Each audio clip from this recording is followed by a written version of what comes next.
Warning, if you're a freelancer, watch out for people that try to do this.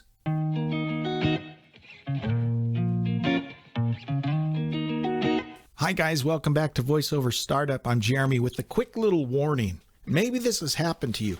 If you work at a freelancer site, and it really has nothing to do with the this could happen on Fiverr, on Upwork, any freelance site, this can happen, and it's happened to me. And it looks like this. You get a message from someone that says, "Hey, we're very interested in using you. We love your voice and we want to use you for our next project." Right? So they warm you up, and then they'll say, "Could you please send a short sample?"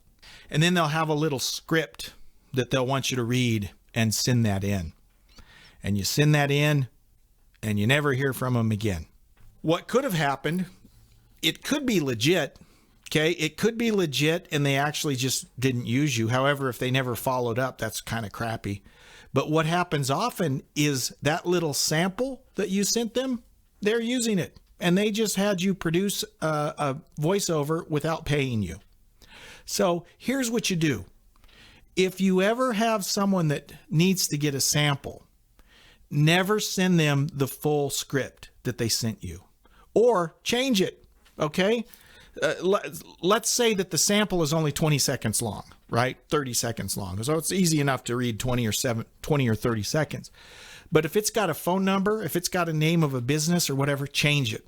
Okay? Change it. Change the phone number, change the name of the business, whatever. Change it to where they can't use it. If they want you to send a sample that's 3 minutes long, no, you're not going to do it. You're going to send them a 30-second sample. Okay?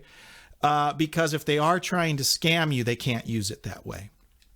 Now, if they ever come back with you and say, "Oh, for the sample, we really need it," you don't want to mess with them. Okay? They're trying to scam you. So just be aware of that. If folks want you to send a sample, that's fine, but don't send them a sample that they could actually use. The idea of a sample is for them to hear your voice and they decide they want to use you. And then at that point, they're going to do business with you.